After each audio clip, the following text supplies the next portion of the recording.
আজকে জুমার আলোচনার বিষয়বস্তু হচ্ছে ইসলাম ও ফিফা বিশ্বকাপ, ইসলাম ও ফিফা ওয়ার্ল্ড কাপ 2026 সম্ভবত গতকাল থেকে শুরু হয়েছে।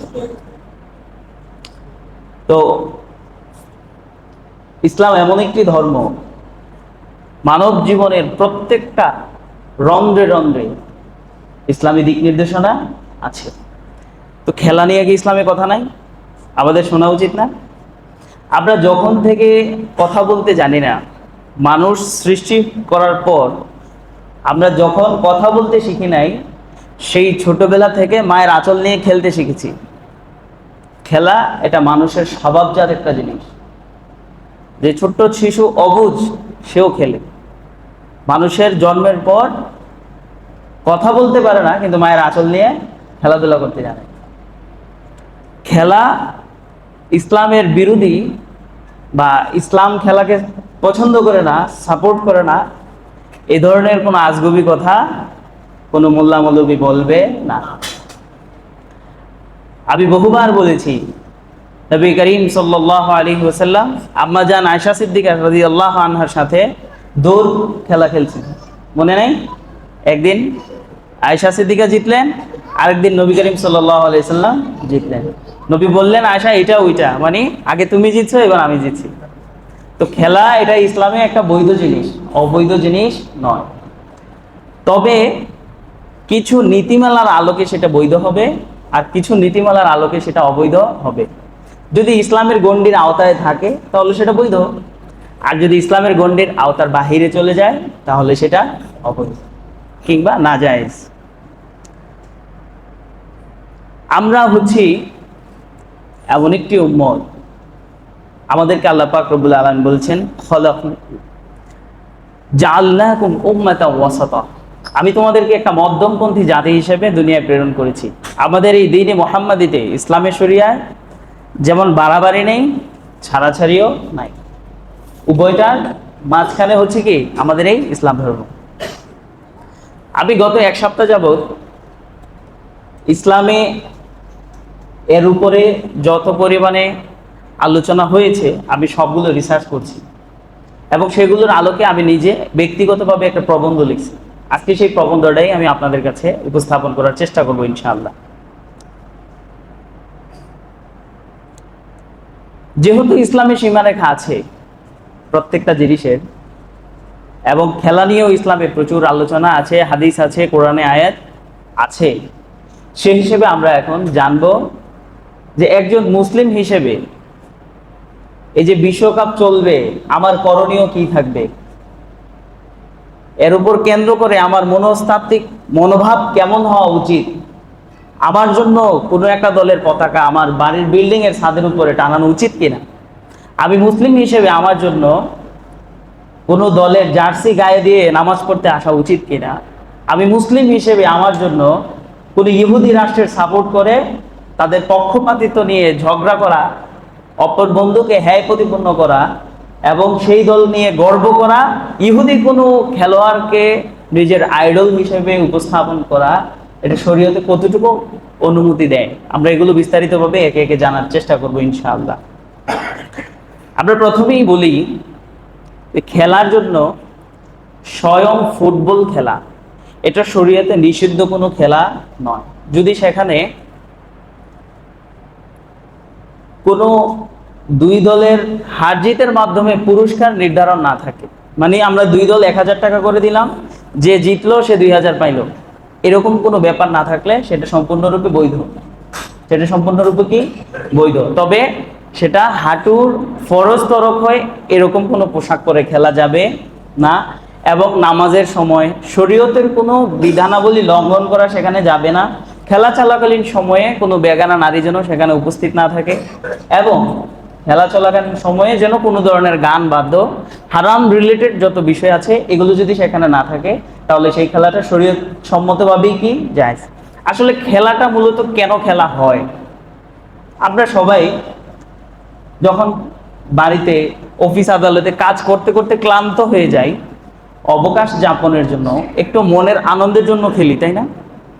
মানে এটা হচ্ছে আমার জীবনের একটা শাখা, আমার জীবনের মূল যেই লক্ষ্য, মূল যেই উদ্দেশ্য, এগুলার পাশাপাশি থাকবে কি খেলা। খেলা কি জীবনের মূল থাকবে, না মূল জীবনের পাশাপাশি মাঝে মাঝে আনন্দের জন্য খেলা থাকবে? কোনটা? মাঝে মাঝে আনন্দের জন্য খেলা। এতে ইসলাম কোনো ধরনের বাধা বিপত্তি দেয় না। একজন মুমিনের প্রধান দায়িত্বই হইল ওয়ামা খালাকতুল জিন্না ওয়াল ইনসা ইল্লা লিয়াবুদুন, আমি মানুষ এবং জিন জাতিকে সৃষ্টি করেছি তারা যেন আমার ইবাদত করে। আমাদেরকে ইবাদতের জন্য সৃষ্টি করা হয়েছে।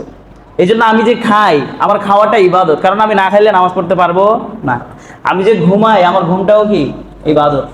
একটা মুমিনের জীবনে সে যতটা নিঃশ্বাস ফেলে তার ইবাদতের মধ্যেই কাটে, সে যদি সেভাবে কাটাতে চায়। আল্লাহ পাক রব্বুল আলামিন বলছেন, ইযা কুদিয়াতিস সালাহ ফান্তাশিরু ফিল আরদ, নামাজ যখন শেষ হয়ে যায় তোমরা জমিনে রিজিক অন্বেষণের জন্য ছড়ায় পড়ো। তাইলে আমি যে উপার্জন করতেছি এটা কার নির্দেশ? তা আল্লাহর নির্দেশ মানলে সেটা ইবাদত নাকি ইবাদত না? তাহলে আমি যেই কাজ করতেছি নামাজ আদায়ের পরে, আমি যে আমার কাজে বের হচ্ছি সেটাও কি ইবাদত। তাহলে মুমিন জীবনের সব কি কেন্দ্র করে? আল্লাহর দাসত্ব এবং ইবাদতকে কেন্দ্র করে। এই জন্য আল্লাহ পাক, ইসলাম এমন কোনো বৈরাগ্যবাদী ধর্ম নয় যেখানে খেলার, মনোরঞ্জনের, আনন্দের কোনো ব্যবস্থা রাখে নাই। এই জন্য ইসলাম খেলার অনুমতি দেয়। প্রত্যেকটা জিনিসের মূল হচ্ছে এটা বৈধ। প্রত্যেকটা জিনিসের মূল কি? সেটা বৈধ। শরীয়ত যদি কোনো কারণে সেটাকে নিষেধ করে তাহলে না জায়েজ, আর নাহলে সব জিনিস কি জায়েজ।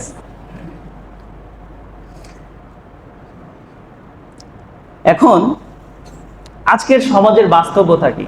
সমাজের বাস্তবতা হচ্ছে বিশ্বকাপ যখন আসে তখন মানুষের নামাজ ছুটে যায় অতিরিক্ত। এই যে যারা গতকালকে রাত্রে খেলা দেখছে তারা কি আজকে ফজর পড়ছে? ঘুমাইছে হয়তো দুইটায় ঘুমায় এসে ফজরে উঠবো, আবার রাতভর জেগে থাকে। এতে করে স্বাস্থ্য ক্ষতির মধ্যে পড়ে, ঝুঁকিতে পড়ে। আল্লাহ পাক রব্বুল আলামিন বলছে তোমরা নিজেকে ধ্বংসের দিকে ঠেলে দিও না। ঝুঁকি হয়, স্বাস্থ্য ঝুঁকি হয়, শরীর অসুস্থ দেখা দিবে, এই ধরনের কোনো কাজ কোনো মুমিনের জন্য করা বৈধ নয়। কোরআন তেলাওয়াত বন্ধ করে দেয়। যদি ফজর পড়তো তাইলে তো ফজরের উপরে সূরা ইয়াসিন পড়ার ব্যাপার স্যাপার ছিল, এটাও সে করে নাই। জার্সি নিয়ে উন্মাদনা শুরু হয়, ফেসবুকে ঝগড়া শুরু হয়, সোশ্যাল মিডিয়াতে সবচেয়ে, এই প্ল্যাটফর্মে সবচেয়ে বেশি কাদা ছুড়াছুড়ি হয়। পক্ষ বিপক্ষ নিয়ে পরস্পর কি করে? ঝগড়া করে, যেগুলো ইসলামের সম্পূর্ণ গর্হিত কাজ। প্রথমে সংগীত সামারিটা তুলে ধরছি। খেলোয়াড়দের ছবি নিজেদের ঘরে টানিয়ে রাখে। আপনারা কি জানেন না নাকি এগুলো? আমি সবাই ফুটবল দেখে না বা খেলে না এরকম মানুষ তো খুব কমই আছে। ফুটবলের প্রতি মানুষের প্রত্যেকের একটা, যেটা বৈধ, ফুটবল খেলা আগেই মাথায় রাখেন, এটা না জায়েজ কিছু না। এটা খেলবেন, নিজে খেলবেন, কিন্তু অন্যেরটা দেখবেন না, এটা হচ্ছে বিধান। তারপর খেলাকে জীবনের সবচেয়ে বড় ঘটনা বানিয়ে ফেলানো হয়, মানে খেলাকে পেশা হিসাবে গ্রহণ করে। এখান থেকে খেলার প্রতি তার আসক্তি তৈরি হয়। একটা ছেলে ক্লাবে গিয়ে ভর্তি হয়, তার বাবা তার সন্তানকে ক্লাবে ভর্তি করে। এগুলো কোত্থেকে শুরু হয়? এই যে এই ধরনের বড় বড় আসরগুলো থেকে উন্মাদনা তৈরি হয় ভিতরে। এখান থেকে তার সেন্স, তার মাইন্ড অন্যদিকে প্রত্যাবর্তন করে, ফিরে যায়। এখন প্রশ্ন হলো, খেলা কি সমস্যা? না, বারবার বলছি খেলা কোনো সমস্যা নয়। সমস্যা হচ্ছে এগুলোকে নিজের জীবনের কেন্দ্রবিন্দুতে পরিবর্তন করা, নিজের জীবনের কেন্দ্রবিন্দু বানিয়ে ফেলা। এখন আসুন, আমরা যে এগুলোকে আমাদের জীবনের কেন্দ্রবিন্দু বানিয়ে ফেলেছি, এটা কিভাবে? আপনি প্রশ্ন, হুজুর আমরা তো এগুলোকে নিজের জীবনের মূল বানায় ফেলি নাই। আমি আপনাকে প্রশ্ন করি, বর্তমানের একটা ছেলে, সে একজন প্রসিদ্ধ খেলোয়াড়, তাকে কোন ক্লাবে কত টাকা দিয়ে ক্রয় করা হয়, তার জন্ম কত সালে, তার বয়স কত, এবং এই খেলোয়াড় এই পর্যন্ত কয়টা গোল করছে, এই খেলোয়াড় বিশ্বের কততম স্তরে আছে, ঠিক আছে? একটা খেলোয়াড় তার জীবনে ব্যালন দিয়ে কয়টা জিতছে, সে স্বর্ণের জুতা, বুট কয়টা পাইছে, এগুলো প্রত্যেকটা লোক জানে। কিন্তু তাকে যদি প্রশ্ন করি, খালিদ বিন ওয়ালিদ রাদিয়াল্লাহু আনহু সর্বমোট কয়টা যুদ্ধে ইসলামকে বিজয় করছে? কোন যুদ্ধে হযরত আলী রাদিয়াল্লাহু আনহু কতজন মানুষকে হত্যা করছে বলতে পারবে? আলী রাদিয়াল্লাহু আনহুর জন্ম কত সনে, উনি খেলাফত কত বছর পর্যন্ত পরিচালনা করছে, মুসলিমরা কোন কোন দেশ কিভাবে কিভাবে দখল করছে, তারিক বিন জিয়াদ স্পেন বিজয় করছে কেমনে? স্পেন মুমিনরা 800 বছর শাসন করছে কিভাবে? যারা আইডল আমাদের জীবনে হওয়ার কথা, যারা আমাদের জীবনের মূল লক্ষ্য হওয়ার কথা ছিল, আমরা তাদের নামও জানি না, তাদেরকে চিনিও না, কিন্তু তাকে জিজ্ঞেস করেন, সে এক দলের 11 জন প্লেয়ারের নাম বলে দিতে পারবে। তো এটা কি জীবনের কেন্দ্রবিন্দু নয়? যেটা তার জানা দরকার ছিল সে সেটা জানে না, কিন্তু যেটা তার জানার দরকার নাই সে সেটা ঠিকই জানে। আমরা এতক্ষণ ভূমিকা শেষ করলাম। আমরা এই পর্বে আলোচনা করব একজন মুসলমানকে ইবাদত, নামাজ এগুলো থেকে কিভাবে গাফেল করে। খেলা যখন আসে, খেলার জন্য এলাকা ভিত্তিক টাকা উঠায়া বিভিন্ন প্রজেক্টর অথবা অন্য কোনো একসাথে খেলা দেখার ব্যবস্থা গ্রহণ করে খেলার জন্য বহু আগ থেকে প্রস্তুতি নেয়। আজকে কিবা শুক্রবার না, জুমার দিন, আজান হয়েছে হচ্ছে 12টা 20-এ, এখন বাজে কত? 12টা 51, তাই না? কত মিনিট হয়েছে? উচিত তো ছিল আজানের পরপর মসজিদে থাকা। বয়ান শুরু হয় 30-এ কিংবা 35-এ, উচিত তো ছিল অন্তত বয়ানের সাথে সাথে উপস্থিত থাকা। খেলা যখন শুরু হবে, খেলার আধা ঘন্টা আগে, 1 ঘন্টা আগ থেকে তাদের প্রস্তুতি থাকে। কিন্তু সপ্তাহে একদিন জুম্মার দিন একদিন নামাজ পড়বে, তাও সে আসে কখন? ঠিক জামাত দাঁড়ানোর আগে, খুতবার পরে। আপনি শুধু তুলনাগুলো একটু বুঝেন, আমাদের সমাজের অবস্থাটা একটু বোঝার চেষ্টা করেন। জার্সি কিনায় না, খেলার দিন সে জার্সি গায়ে দিয়া খেলা উপভোগ করতে যায়, তাই না? শুক্রবার একদিন সপ্তাহে ইসলামিক পোশাক পরে মসজিদে আসবে, ওই বান্দার এটা কপালে জুটে না। বিবেককে প্রশ্ন করেন, একজন মুসলমান হিসাবে কোনটা হওয়া উচিত ছিল? জুমার জন্য অপেক্ষায় থাকা, না ফুটবল খেলা শুরু হবে সেটার অপেক্ষায় থাকা? ফুটবলের জন্য জার্সি ক্রয় করে রাখা, না সপ্তাহে একদিন জুমার দিন একটা পাঞ্জাবি পরে আর টুপি পরে মসজিদে আসবো সেটা মাথায় থাকা? টুপি পরে মসজিদে আসে না, পাঞ্জাবি তো দূরের কথা। এগুলো আমাদেরকে ভাবায় আমরা কোন দিকে যাচ্ছি, আমাদেরকে কোন দিকে নিয়ে যাওয়া হচ্ছে। সোশ্যাল মিডিয়া আমাদেরকে কিভাবে নিয়ন্ত্রণ করে। পশ্চিমা বিশ্ব তারা মুসলিমদেরকে কখনোই চায় না যে তারা তাদের পুরানো চেহারায় ফিরে আসুক, তাদের পুরনো রূপে ফিরে আসুক। এই খেলাধুলার ভিতরে আমাদেরকে ডুবায় রেখা, আমাদেরকে তারা নিয়ন্ত্রণ করে, শাসন করে। সামনে আরো কিছু কথা বলবো, সময় অনুপাতে সেগুলো বললে আপনারা বুঝবেন আসলে কিভাবে তারা আমাদেরকে নিয়ন্ত্রণ করে। যখন মানুষ কুফর, শিরক, অমুসলিম মানুষদেরকে নিজেদের ভালো লাগার ব্যাপারটা অমুসলিমদের প্রতি শুরু হয়, তখন তার মন মরে যায়, তখন তার অন্তরাত্মা দুর্বল হয়ে যায়। সেজন্য নামাজের প্রতি, ইসলামের প্রতি, দ্বীনের প্রতি আর তার ওরকম ভালো লাগা কাজ করে না।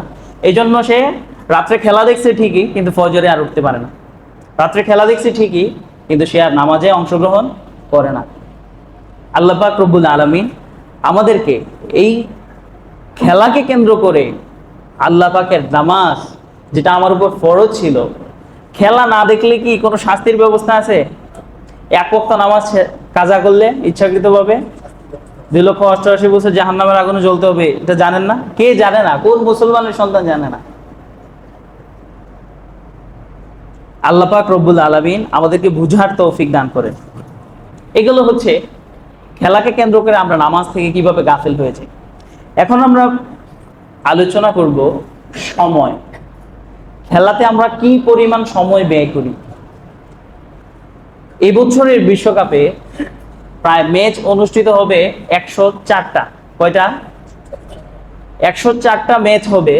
যদি একজন 3 ঘন্টা কিংবা 4 ঘন্টা করেও সময় সেখানে দেয় দৈনিক, শুধু কি খেলা দেখে? আরে না, খেলা তো দেখে।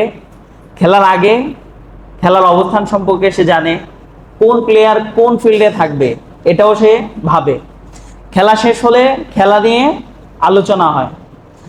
খেলার প্রত্যেকটা স্তর, কেন হারলো, কোন প্লেয়ার কিরকম দেওয়া উচিত ছিল কিন্তু সে দিতে পারে নাই, কোন পাসটা সঠিকভাবে দিলে হইতো, এগুলা নিয়েও আবার পরবর্তীতে তারা সময় ব্যয় করে।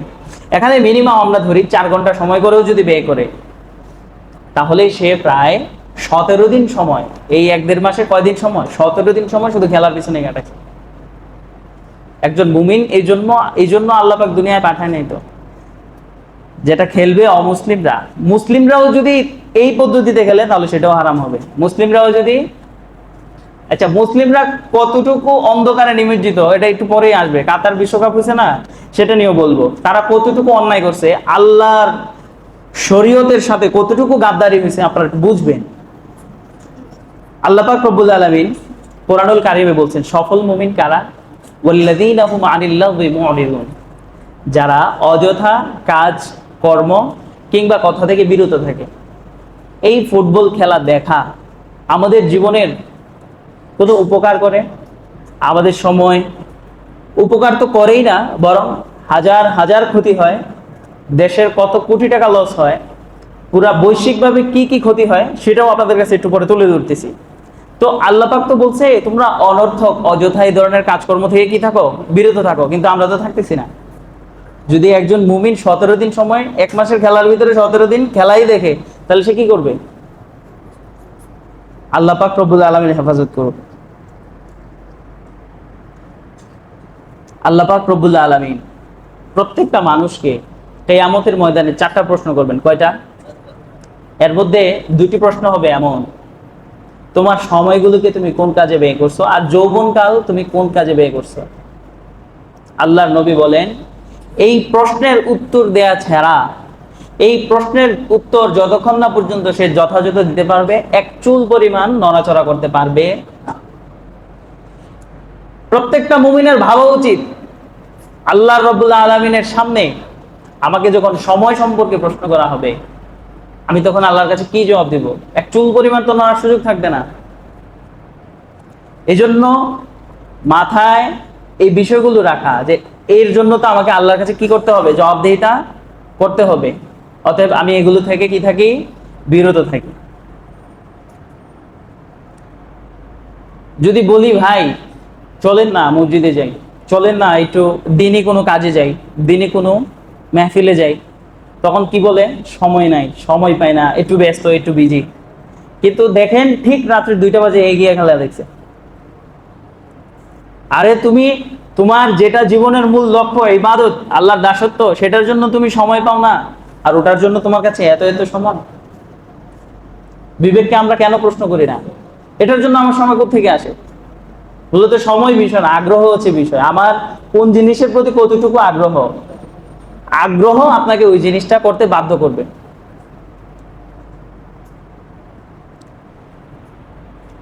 মানুষের রূহ যখন কবজ করতে আসবেন আজরাইল আলাইহিস সালাম, রূহ কবজের আগ মুহূর্তে আল্লাহ পাক রব্বুল আলামিন বলছেন রব্বিরজিউন লাআল্লি আ'মাল সালিহা, আল্লাহ আমাকে আরো কিছু সুযোগ দেন, আমি যেন কিছু আমল হলেও করতে পারি।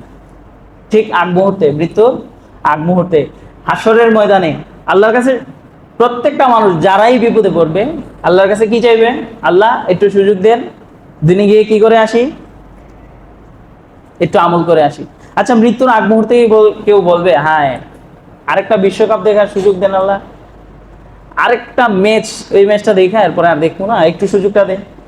কিন্তু প্রত্যেকে এই আফসোসটা করবে আল্লাহ একবার সুবহানাল্লাহ করে মৃত্যুবরণ করতে পারতাম, আরেকবার যদি আমি লা ইলাহা ইল্লাল্লাহ শব্দটা মুখ দিয়ে উচ্চারণ করতে পারতাম, আরেকবার যদি আমি সুবহানাল্লাহ বলতে পারতাম, আরেকবার যদি আমি আল্লাহু আকবার বলতে পারতাম।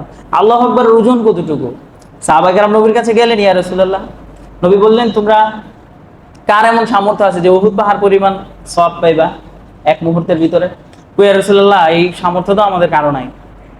আরে একবার সুবহানাল্লাহ বললে তো এর চেয়ে বেশি সওয়াব পাওয়া যায়। এত এত একবার সুবহানাল্লাহর এত দাম, লা ইলাহা ইল্লাল্লাহ। আর যদি পুরো আসমান জমিন, 7 আসমান 7 জমিন এক পাল্লা, লা ইলাহা এক পাল্লা রাখা হয়, তাহলে কোনটার ওজন বেশি হবে? একবার লা ইলাহা ইল্লাল্লাহর জন্য আফসোস করবে, কেউ আফসোস করবে না আর একটা ফুটবল খেলা দেখা যায়। তো এই সামান্য মুহূর্তের জন্য আফসোস হবে, আর আমরা ঘন্টাকে ঘন্টা, সময়কে সময় ওটাতে ব্যয় করি। আমি আপনাদের বিবেকবোধ জাগ্রত করার জন্য বলতেছি এগুলো, এছাড়া অন্য কিছু না। শুধু একটু ভাবেন, একটু চিন্তা করেন। যুবক পোলাপান তো দেখে এটা কম, মুরব্বীরা বেশি দেখে। ছোটবেলা থেকে তারা অনেক বড় বড়, তারা যে খেলোয়াড়দের ভক্ত ছিল তারা এখন দুনিয়া নাই, মারা গেছে, তারা এখনো খেলা দেখে, আমি জানি তো। এখন আসেন, এই যে খেলা আমাদের সময়গুলোকে নষ্ট করে মুসলিম জাতিকে ধ্বংস করার একটা পায়তারা।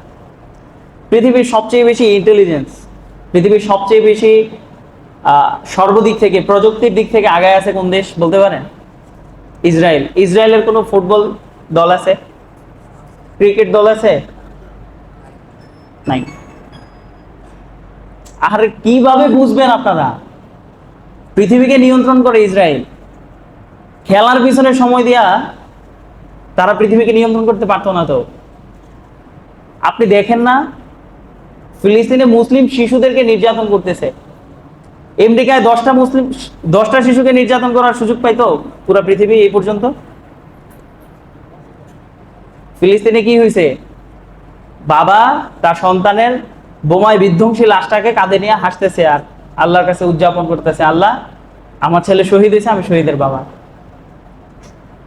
ছোট ছোট শিশুরা বাটি নিয়ে খাবার যখন ত্রাণ নিয়ে যায় তাদের কাছে, দেখেন না ভিডিওগুলো? আপনাদের চোখে পড়ে না? এটাগুলো কারা করতেছে? ফিলিস্তিন করতেছে না? মুসলমানদেরকে তারা শেষ করে দিতেছে আর আপনাদেরকে ডুবায় রাখছে তাদের খেলাগুলো দেখানোর জন্য। কবে আমাদের বিবেক জাগবে? আমাদেরকে ডুবায় রাখছে কোথায়? দুনিয়ার বাহ্যিক কিছু জিনিস দিয়া।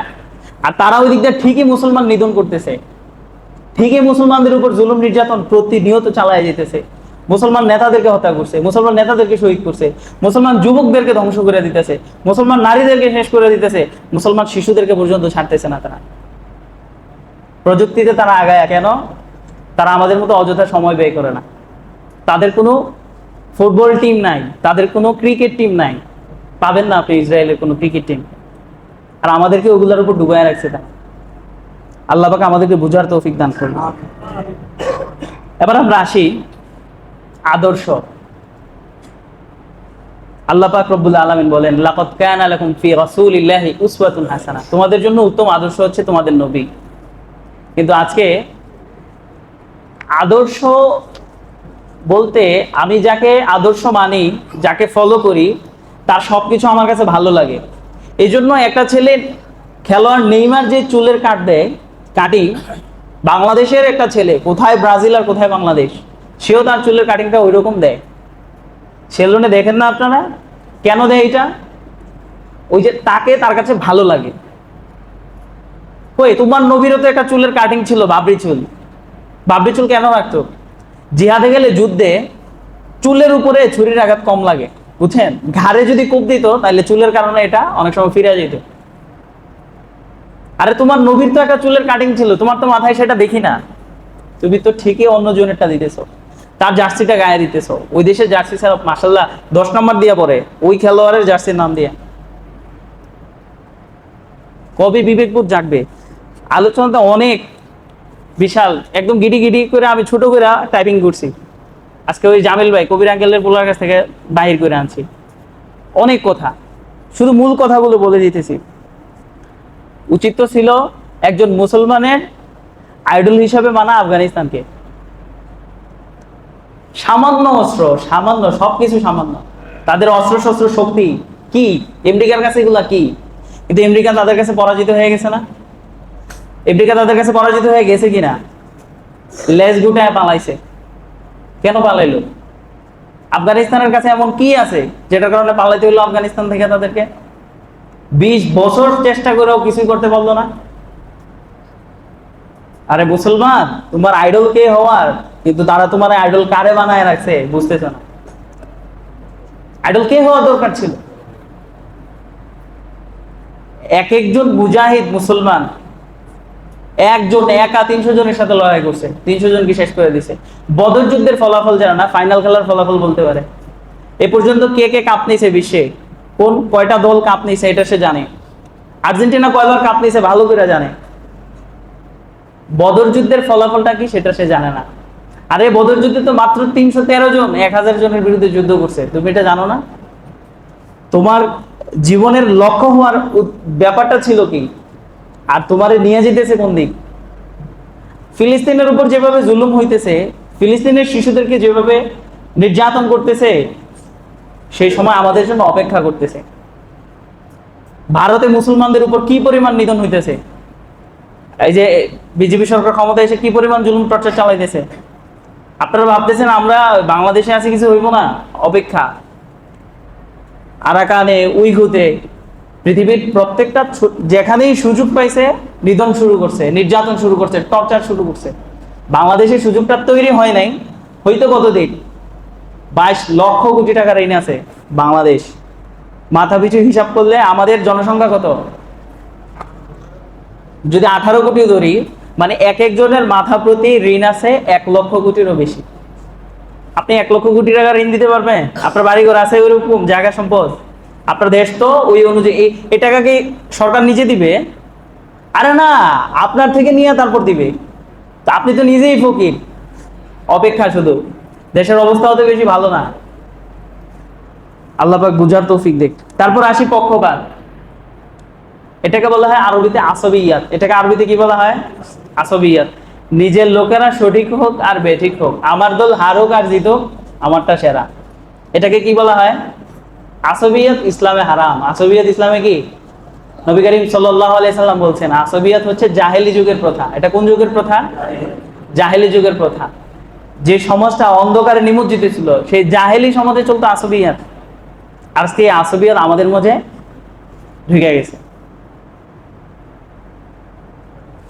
এই আসবিয়াতকে কেন্দ্র করে, মানে আমার দল ভালো তোর দল খারাপ, সে বলতেছে আমার দল ভালো তোরটা খারাপ। এটাকে কেন্দ্র করে গত বছর বাংলাদেশে শুধু বিশ্বকাপকে কেন্দ্র করে 23 জন মানুষ নিহত হয়েছে। কয়জন?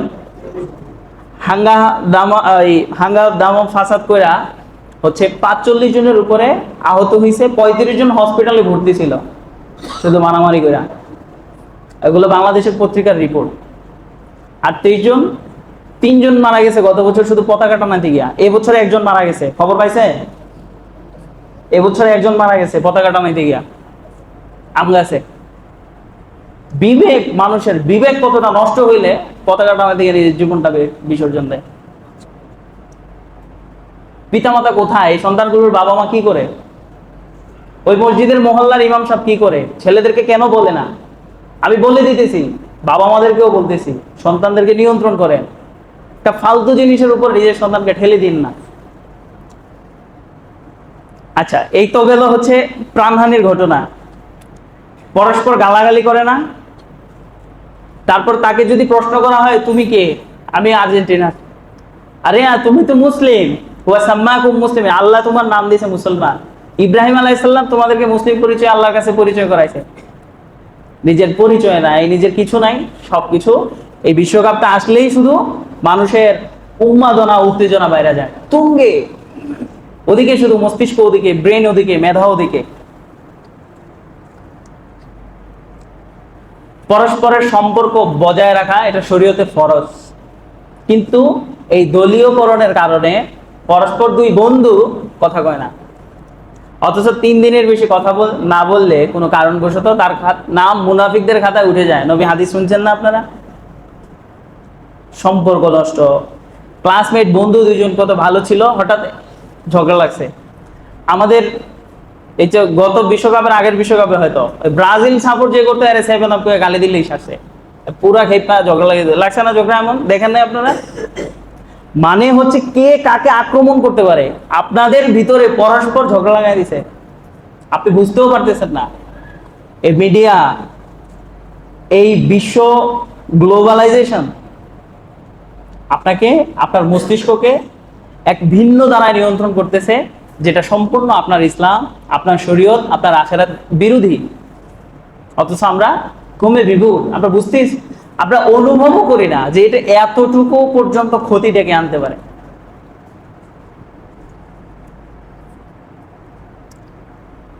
ওয়ালা তানাবাজু বিল আলকাব, তোমরা পরস্পরকে অপমানজনক উপাধিতে ডেকো না। কিন্তু এই শুধু খেলাকে কেন্দ্র করে একজন আরেকজনকে অপমান সূচক শব্দে অবহিত করে, অপমানমূলক শব্দ তার ক্ষেত্রে ব্যবহার করে। আর ফেসবুকে গালাগাল তো আছেই। এখন মুসলমান বাবার সময়, তোমার কাছে কি পতাকা বড় না তোমার কালিমার পতাকা বড়? তুমি যদি টানাতেই হয় তুমি কালিমার পতাকা টানাবা। আর ইসলামে তো এই যে পতাকার মাধ্যমে যে জাতীয়তাবাদ প্রকাশ করা হয়, ঠিক আছে, ইসলামে তো পুরো পৃথিবীর মুসলিমরা এক দেশ। সৌদি আরব যেতে কখনো ভিসা লাগার প্রয়োজন ছিল না, কোন মুসলিম বিশ্বের সবগুলো ইসলামের চিন্তা ভাবনা কি, মুসলিম বিশ্বের সবগুলো কি থাকবে এক। কিন্তু আজকে এই পশ্চিমারাই আমাদেরকে আলাদা আলাদা আলাদা আলাদা ভাগে বিভাজন করছে। 1924 সালে খেলাফত ধ্বংস হওয়ার পরে, খেলাফত ধ্বংস করছে কারা? পশ্চিমারা। এই ধ্বংস করেই তো আমাদের আটকে রাখছে। একটা বাংলাদেশ থেকে কাতারে গিয়ে একটা শ্রমিক কাজ করে 5 লাখ 6 লাখ 7 লাখ টাকা দিয়ে যেতে হয়।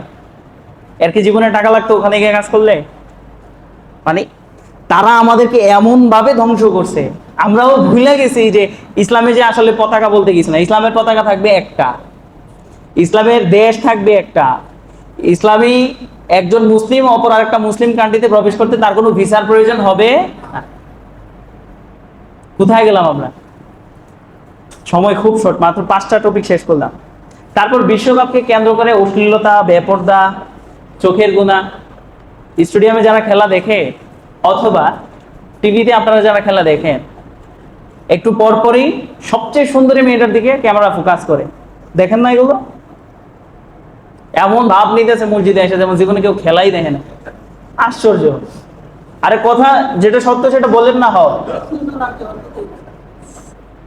তো এই যে গুনাহ তো এখান থেকে শুরু হচ্ছে, অথচ আল্লাহ পাক রব্বুল আলামিন চক্ষুকে অবনমিত করতে বলছে।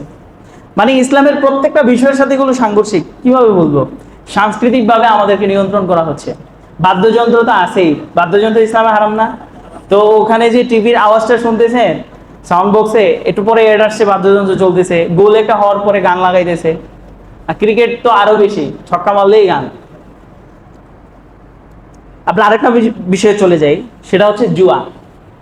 বিশ্বকাপকে কেন্দ্র করে শুধুমাত্র আমেরিকাতে, বিশ্বকাপকে কেন্দ্র করে শুধুমাত্র আমেরিকাতে 22,000 কোটি টাকা জুয়া আদান প্রদান হয়। জুয়া কি শুধু এই হাত বল মানে সরাসরি দুজন দুজন জুয়া খেলে এরকম না। বর্তমানে বিশ্বকাপকে কেন্দ্র করে অনলাইন জুয়ার ব্যবস্থা আছে। অনলাইনে কি হয়? অনলাইনে জুয়া খেলে। কই যেতেছে, কোন দল জিতবে কোন দল হারবে এটার উপরে বাস জুয়া শুরু। আজকে অমুক প্লেয়ার গোল করতে পারবে, অমুকে বলে না পারবে না, ঠিক আছে, এটা নিয়ে তার বাজি শুরু। শুধুই যে জুয়া, ব্যাপারটা কি এরকম না। আমরা আরো কিছু খাত তুলে ধরবো, বৈশ্বিকভাবে আমাদের কি কি সমস্যা হচ্ছে। কাতার বিশ্বকাপ গেল না গত 22 সালে? আমি আল জাজিরার রিপোর্ট থেকে এগুলো কালেক্ট করছি। কাতার বিশ্বকাপে টোটাল খরচ হয়েছে $220 বিলিয়ন। $220 বিলিয়ন বাংলাদেশি টাকায় হিসাব করলে হয় 26 কোটি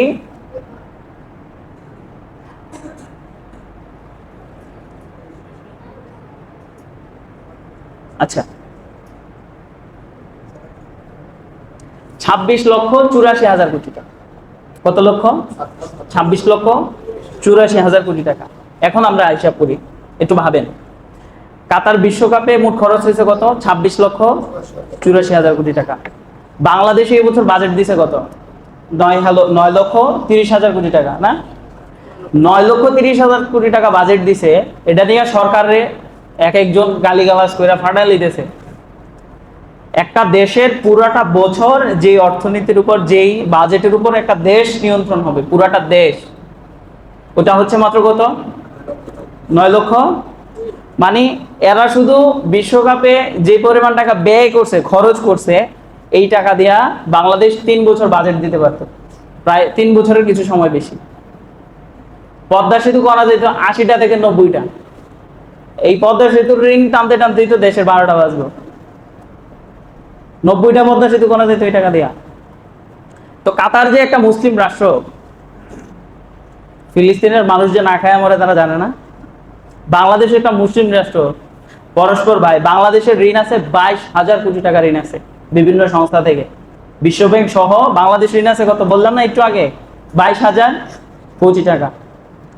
এই সরি, 22 লক্ষ কোটি টাকা, 22,000 না। তো আমাদের বাৎসরিক বাজেটের চেয়েও কয়েক গুণ বেশি টাকা আমরা ঋণী, কিন্তু তারা শুধু খরচই করছে একটা বিশ্বকাপের জন্য। এত টাকা খরচ করছে ভালো কথা, কিন্তু কি পরিমাণ জুলুম, নির্যাতন আর অন্যায় তারা করছে আপনারা কল্পনাও করতে পারবেন না। এই যে কাতারে মানুষগুলো গিয়ে স্টেডিয়ামে কাজ করছে, কাজ করতে সময় লাগছে প্রায় 8 থেকে 10 বছর।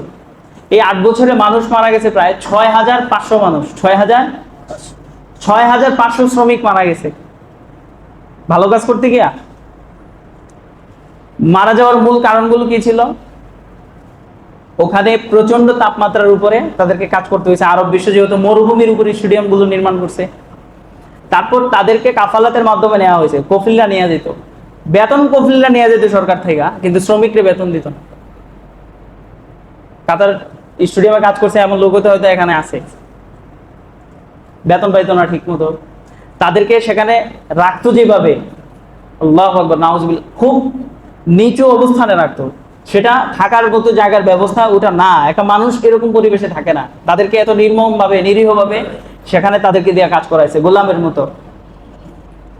তো আপনি এত এত লক্ষ কোটি টাকা ব্যয় করলেন, কিন্তু যে লোকগুলারে দিয়ে কাজ করালেন তাদের উপরেই নির্যাতন, জুলুম আর টর্চার। আর এই ধরনের লোক হচ্ছে আমাদের বাংলাদেশ, ভারত, নেপাল, মানে খুব নিম্ন শ্রেণীর দেশ যেগুলো, সেগুলোর মানুষগুলোর দিয়ে এত খাটাইছে।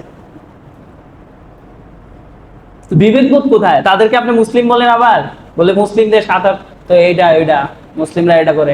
সৌদি আরব 34 সাল বিশ্বকাপের আয়োজন করবে, এই জন্য তারা প্রিপারেশন পুরাপুরি নিয়ে নিছে এবং তাদের জন্য অনুমোদন হয়ে গেছে, কাজ শুরু করে দিতেছে মুসলিম রাষ্ট্র।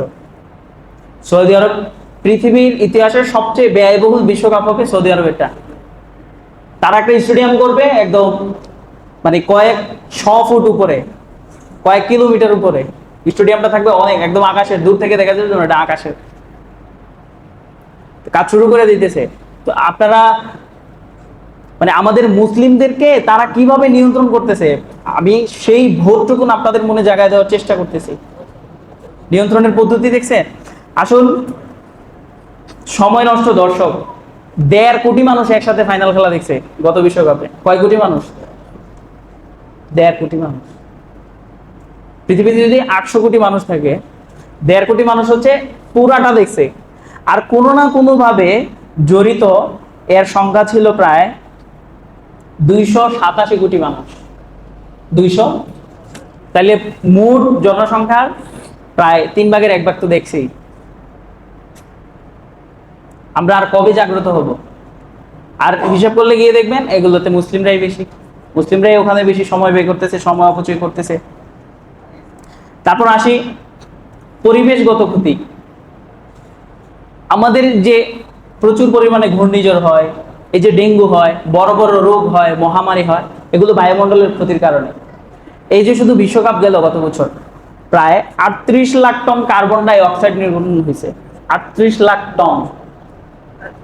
অ্যামাজন জঙ্গল পর্যন্ত ওটাকে কাভার দিতে সক্ষম না।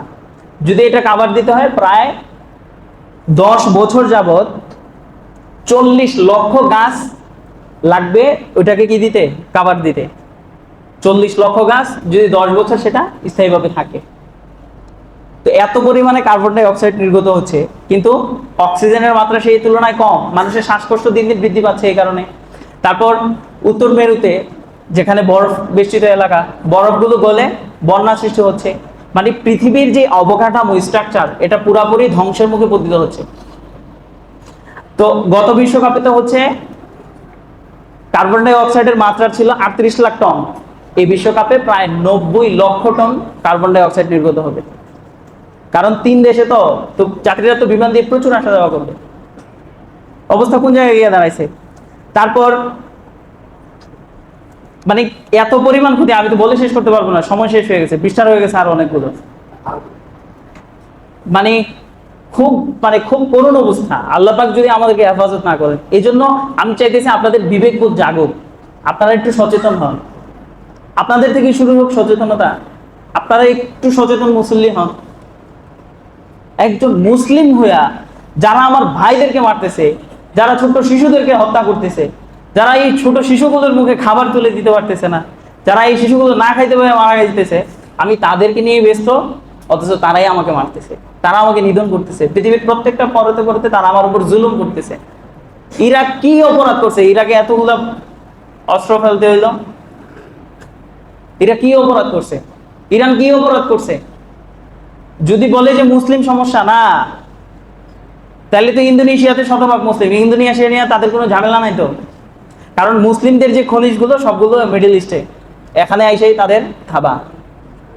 এই পরিমাণ আমেরিকা তেল মজুত করে রাখছে, 600 বছর তারা বিনা দ্বিধায় চলতে পারবো। আমাদের অঞ্চল থেকে তেল নেওয়া ছাড়া, মিডল ইস্ট থেকে তেল না নিলেও তারা 600 বছর চলতে পারবে, এই পরিমাণ নিয়ে রাখছে তারা। আর আমাদেরকে সব শেষ করে দিতেছে, কিন্তু আমরা কেন ঘুমে বিভোর? আমাদের কি জাগ্রত হওয়া উচিত না? আল্লাহ পাক রব্বুল আলামিন বুঝার তৌফিক দান করুন। অনেক কথা ছিল কিন্তু সময়ের অভাবে বলতে পারি নাই। তবে শেষ একটা কথা বলে দিয়ে যাই, চূড়ান্ত একটা বিশ্বকাপ আছে, চূড়ান্ত। ওই দিনে বিজয়ীরা আসহাবুল জান্নাতি হুমুল ফাইজুন, সেদিনের বিজয়ীরা জান্নাতে যাবে, সেদিন যারা হেরে যাবে তারা জাহান্নামে যাবে। আর ওই যে বিজয়ের দিন, সেটা শুরু হবে আর শেষ হবে না। আমরা সবাই ওই বিশ্বকাপের প্রস্তুতি নেই। সেটা হবে চূড়ান্ত খেলা, ওই খেলায় বিজয়ী হইতে পারলে সফল। ওই খেলা হেরে গেলে, আজকে তুমি যে খেলোয়াড়ের সাপোর্ট করতেছ সেই খেলোয়াড় তো এমনিতেই সেই খেলায় শেষ। তুমিও কি সেই খেলায় তার সাথে পরাজিত হতে চাও? তাহলে হও, আমার আফসোস নাই, কিন্তু আমার দায়িত্ব আমি আদায় করে দিছি। এই ধরনের ইহুদিদেরকে সাপোর্ট করে ইমানকে নষ্ট করবেন না। ইহুদিদের পক্ষপাতিত্ব করে নিজের ভাইকে গালি দিয়ে না, একজন মুসলিম ভাইকে গালি দেওয়া মারাত্মক অন্যায়।